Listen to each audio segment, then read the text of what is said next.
Le monde en l'an 2000, tel que l'ont rêvé des illustrateurs français au tournant du XXe siècle. Des projections parfois remarquablement justes, et parfois moins, mais toujours avec des couleurs vives et optimistes. Et aujourd'hui, comment nous figurons-nous l'avenir ? Dans notre imaginaire collectif, le futur est globalement sombre.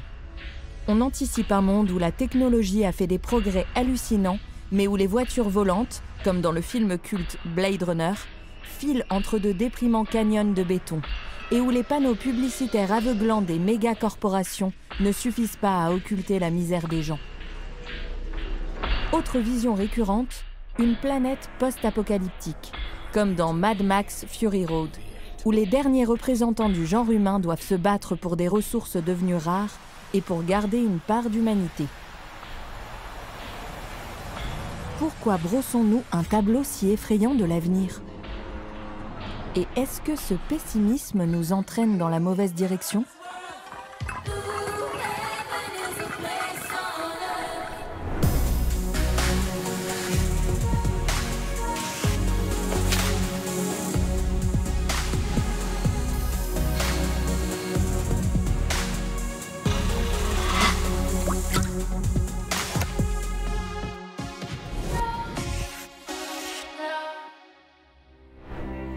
On peut avoir les deux pieds bien ancrés dans le réel et laisser notre esprit s'évader. Inventer des histoires, des univers entiers qui n'existent pas, des pays de nulle part, des utopies. Ces espaces-temps fictifs ne sont tenus à aucune autre limite que celle de notre imagination. Il peut s'agir d'une galaxie lointaine, très lointaine, de la Terre du milieu, du Jardin des délices, ou d'autres univers fantastiques, royaumes des magiciens et des dieux. Au sens plus strict, une utopie renvoie à notre propre monde, mais dans une autre version, pour le meilleur ou parfois pour le pire. Les lois de la nature y sont les mêmes, mais la société fonctionne autrement. And it all starts with Thomas More when he wrote this book, which he called Utopia. It was published in 1516. What I really feel that he created was a new sort of way, a new perspective, a new way of looking at the world. Thomas More y fait le portrait de la république fictive de l'île d'Utopie, plus juste et mieux gouvernée que l'Europe du XVIe siècle. En réalité, il n'était pas le premier à réfléchir à une société meilleure ou idéale. Le philosophe grec Platon, déjà, a imaginé dans ses écrits Les lois et la République le modèle d'un État idéal où s'appliqueraient des principes comme l'abolition de la propriété privée ou le règne d'un philosophe roi. De même, dans La Cité vertueuse, proposée par le philosophe persan médiéval Al-Farabi, c'est un prophète éclairé qui est aux commandes. Mais c'est l'œuvre de Thomas More qui est généralement considérée comme le livre fondateur de la fiction utopique. Un nouveau genre littéraire basé sur une vision humaniste. Utopia could never be born in the Middle Ages, because in the Middle Ages people believed that God was at the center of the universe and that God had decided our fate for us.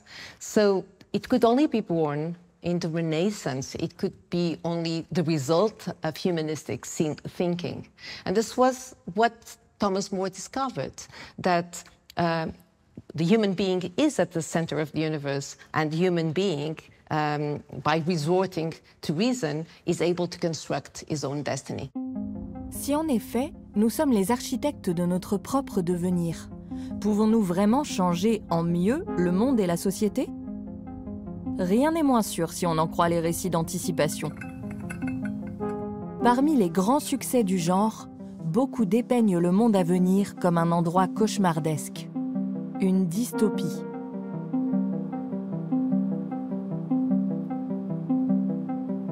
Bien plus rares sont les sagas optimistes, qui se déroulent dans un avenir où il fait bon vivre et où la technologie et l'ordre social bénéficient à tous. Parmi ces exceptions, l'univers Star Trek, dans lequel l'humanité a éradiqué la pauvreté et la guerre sur Terre et où les héros pacifistes parviennent souvent à résoudre les conflits en douceur. Dans le sport automobile, on parle parfois de target fixation. Le pilote se focalise tellement sur l'obstacle à éviter qu'il va justement foncer droit dessus. Se pourrait-il qu'en nous projetant à tout bout de champ dans un avenir funeste, on fasse la même erreur? Et puis d'abord, pourquoi tant d'histoires aussi noires? Première possibilité, c'est un formidable ressort narratif. Les scénarios catastrophes se prêtent bien à explorer cette grande question existentielle: qui sommes-nous au plus profond de nous-mêmes quand le vernis de la civilisation et de la modernité a disparu? D'autre part, les classiques hollywoodiens suivent souvent un même schéma. If we're thinking of films, then there's always room for a hero. Someone will save the world.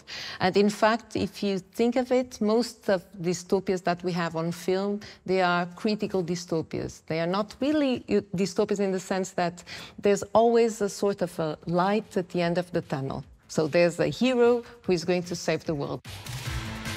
Les Bilbo le Hobbit ou Katniss Everdeen de ces récits doivent toujours relever un défi. Un dragon à terrasser ou un régime totalitaire à renverser. Des épopées héroïques qui finissent bien en général. Mais ensuite, on sait qu'ils vécurent heureux jusqu'à la fin de leurs jours, mais sans jamais en connaître les détails. Pourquoi?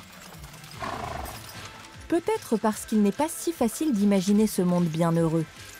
C'est une explication supplémentaire qui a de quoi chagriner. It's much easier to write or to imagine a dystopia than a utopia because of the difference between perspective and extrapolative thinking. So with dystopias, it's just, dystopias are fed with what happens every day. So just look at Europe today or the world today. It's so easy to say, well, we are doing this bad today, then it will get worse in the future. Selon une étude de 2023, sur 7000 personnes, la jeunesse européenne est toujours plus pessimiste quant à son avenir. Plus de la moitié des jeunes interrogés sont même convaincus qu'ils s'en tireront moins bien que leurs parents. Le sentiment d'inégalité grandit, la confiance dans les partis politiques s'effrite. Même si on appelle de nos vœux des projets d'avenir positifs, comme ceux présentés au Futurium de Berlin, le musée laboratoire du futur. Réfléchir à demain, c'est déjà réfléchir aux problèmes d'aujourd'hui. Dystopien sind ja eigentlich dafür berühmt, und die berühmten Dystopien tun das ja auch. Sie liefern eine Analyse der Probleme ihrer Gegenwart. Insofern, es gibt viel dystopisches Denken, aber ich denke, in diesem dystopischen Denken sind halt auch tatsächlich relevante Probleme adressiert. 1984 ist berühmt für die Überwachungsgesellschaft. Heute fehlt uns vielleicht eher eine Dystopie, die in aller Schärfe eben die Überwachung von heute adressiert, benennt und zu einer Geschichte verdichtet. Voilà une autre explication. Une vision pessimiste de l'avenir est tout bonnement réaliste et nécessaire.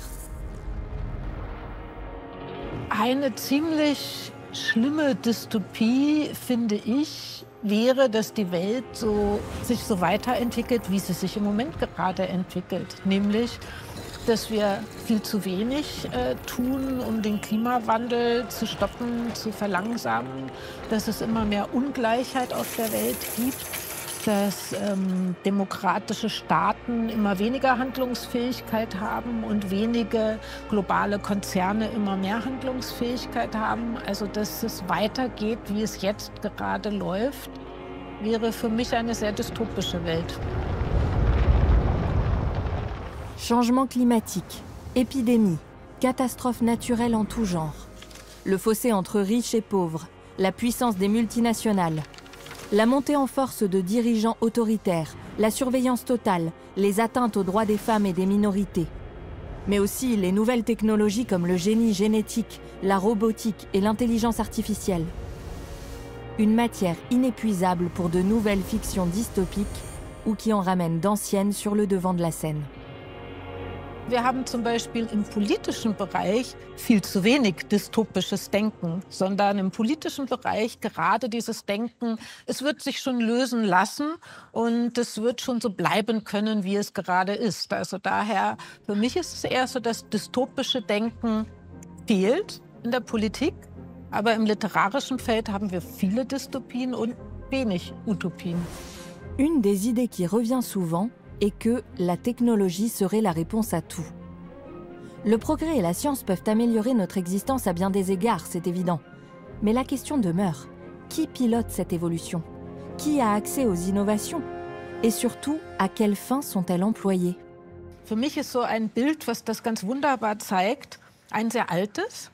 Es gab im Jahr 1910 so einen sehr berühmten Band, der hieß Die Welt in 100 Jahren, also 2010. Und da gibt es einen Artikel, der beschäftigt sich mit den Kolonien in 100 Jahren. Und da sieht man ein wunderbares Bild, wo sogenannte Lufthäuser 100 Meter über der Erde schweben, also Kolonialstil-Villen. Und dann steht im Text dazu, ja, also um den Krankheiten, dem Schmutz und dem Elend in den Kolonien zu entfliehen, werden die Menschen, das sind dann diejenigen, die die Kolonien beherrschen, in Lufthäusern in 100 Meter Höhe leben. Und das ist ja genau das Phänomen, was wir heute, nur dass es uns nicht auffällt, oft auch haben. Neue Technologien für alte Probleme. Tout de même, ceux qui vivaient il y a des centaines ou des milliers d'années ne verraient-ils pas le monde moderne comme un pays de cocagne, en dépit de tous ses problèmes et de ses travers? Un monde en progrès constant, et où la société et l'humanité, dans leur ensemble, se portent bien mieux. Everything that we have nowadays, everything that we have was utopia in the past. I'm thinking of, the field of human rights, slavery. The abolishment of slavery was seen as a utopia. Even gender equality, what else? Even the cure for diseases, all sorts of technological and scientific devices, scientific utopias. Well, there was this dream that one day the human being would be able to fly, and it was dismissed as impossible. Face à la sinistrose ambiante, ne serait-il pas indispensable et bénéfique d'avoir de nouvelles utopies pour cesser de fixer des yeux la voie qu'on ne veut pas prendre et se tourner vers celle qu'on voudrait emprunter? Peut-être nous faut-il un nouveau grand récit universel qui nous ferait partager une même vision d'un monde idéal et nous guiderait pour changer le monde actuel? Une seule grande et belle utopie. Que pourrait-elle être? So I hate this question. I always refuse to answer it. People who only have one favorite book, it's inevitably like The Fountainhead or the Bible or Mein Kampf. I have like 3,000 favorite books. I have 3,000 favorite utopias. If you meet someone who only has one favorite utopia, run like hell. Exemple avec Hitler et les nazis, dont la terrible utopie a été développée dans Mein Kampf, un grand empire germanique et millénaire avec une nouvelle capitale nommée Germania. Leni Riefenstahl l'a mise en image dans son film de propagande Le triomphe de la volonté, qui glorifie le parti nazi comme un mouvement idéaliste avec Hitler en guide suprême. Pour le philosophe Karl Popper, la simple idée d'une société parfaite, quel que soit l'idéal sur laquelle elle se fonde, est déjà problématique en soi. Notamment parce que le modelage d'une société, pour la conformer à une vision unique, ne peut être mené que par un pouvoir fort et centralisé, qui dériverait rapidement vers la dictature. Ainsi, le problème n'est peut-être pas seulement de savoir à quoi ressemblerait notre île d'utopie, mais aussi de trouver comment s'y rendre. Comment passer d'un présent ténébreux à un avenir radieux? What I think we're really lacking are detailed stories that explain how you get from one to the other. I think that's what made Kim Stanley Robinson's Ministry for the Future so groundbreaking, and it's what I tried to do in The Lost Cause. It's like actually showing people building not just like a hero's journey, not just like an individual path through adversity, but like a systemic change being undertaken and showing the whole ugly course of the systemic change with reversals and counter-reformations and the hard collective action problems and what you do with the losers, that I think is the thing that we lack imagination for.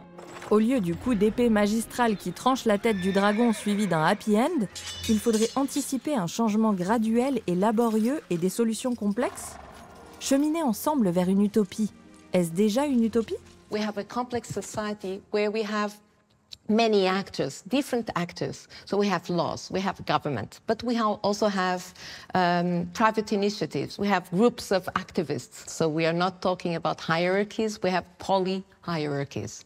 And if we think of society in these terms, then we can see that there's always room for utopian thinkers. This idea that history was what was driving progress, it has been replaced by the idea of space, and the idea of connections and the idea of complexity. So the future will be created by different actors that can even contribute with very different and antagonic ideas. Yeah, we have many micro-utopias. And it's a good thing that we don't have grand narratives anymore, because my grand narrative could not be yours. My favorite utopia is an account of an imaginary country published on the internet, and its name is Burgonia.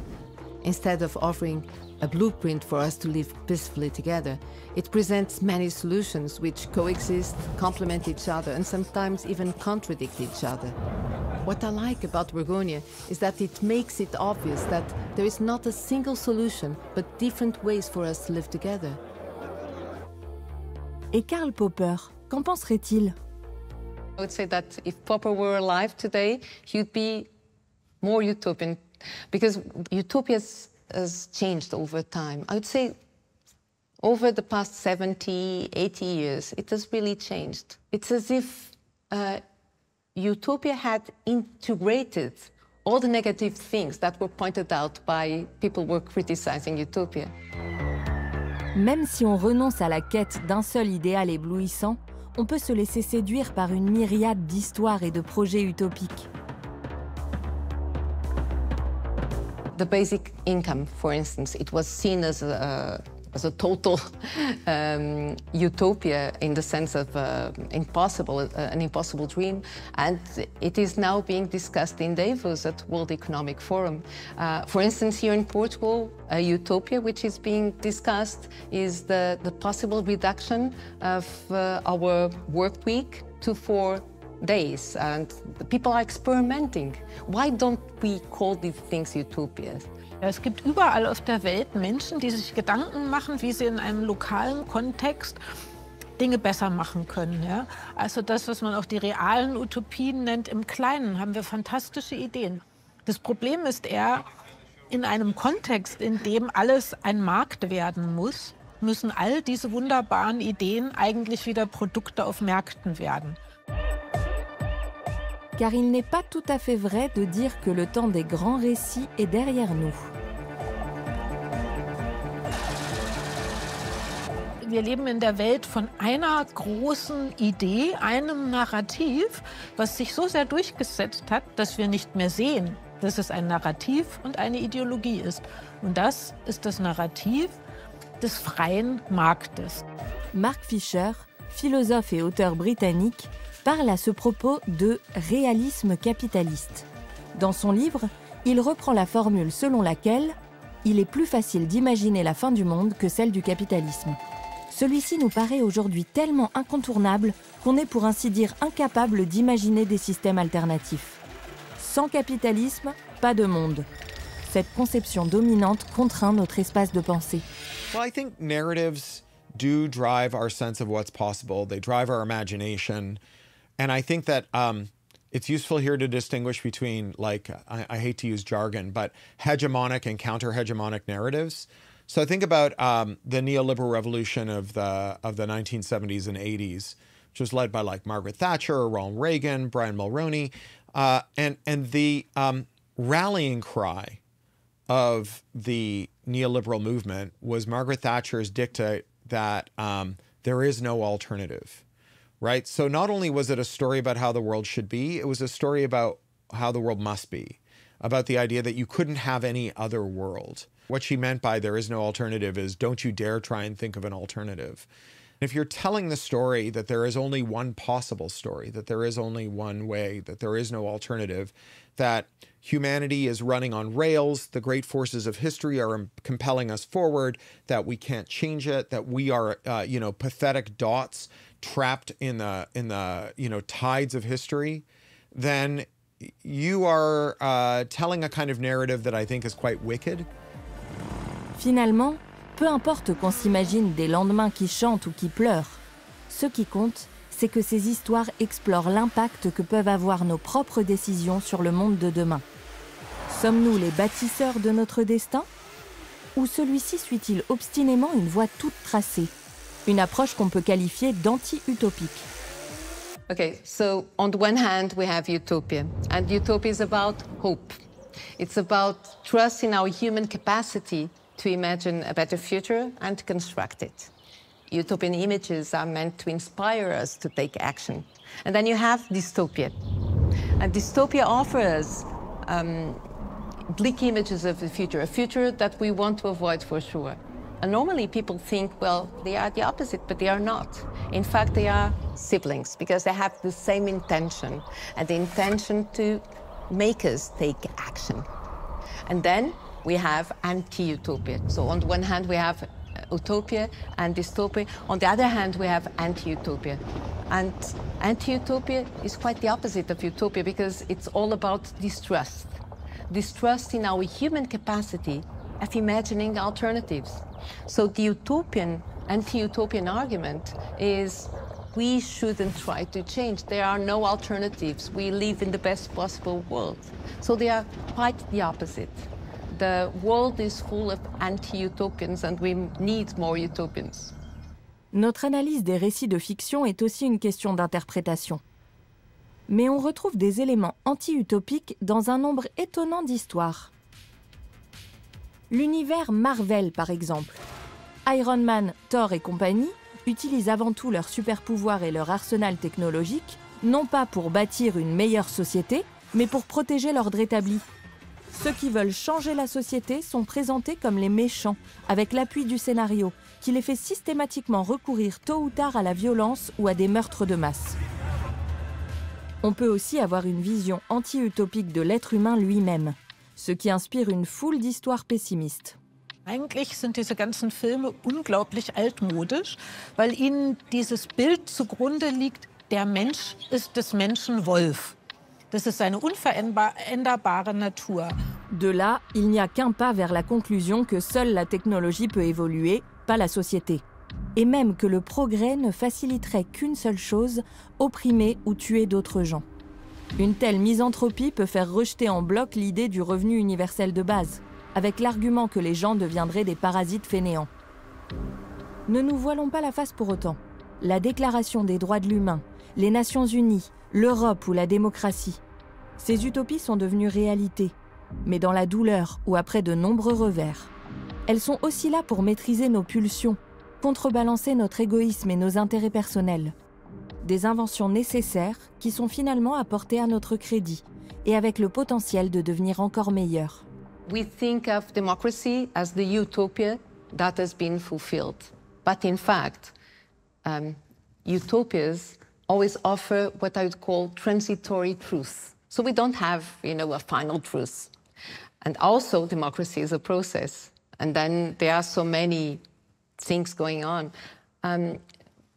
Particularly when I'm thinking in special of the European Union, because the European construction really was a utopia, and it's still in the process, and we know that it's in danger nowadays. And that has to do, the problem is not with the democracy, the problem is not with the European Union, is with the use that we make of it. Le monde actuel n'a plus rien à voir avec celui d'il y a 100, 1000 ou 10 000 ans. Et l'être humain n'a pas tout changé pour le mieux. Mais c'est la preuve qu'on peut prendre le volant et décider de la suite du voyage. Pas question de se résigner à un avenir tout tracé, ni de se fier à l'idée que le progrès ou le marché régleront tout. Même si la route vers un monde meilleur est chaoteuse et sinueuse, et non une histoire héroïque simpliste, il ne tient qu'à nous de réfléchir ensemble au cap qu'on veut se fixer. Utopia is something that you put on your horizon, you take 10 steps toward it, and then your horizon walks 10 steps away. You take 10 steps more, and then utopia walks 10 steps away. So what are utopias for? They make us walk. Les utopies d'hier, d'aujourd'hui et de demain sont l'expression d'une vérité qui peut intimider autant qu'elle doit inspirer. Les responsables de notre avenir, c'est nous.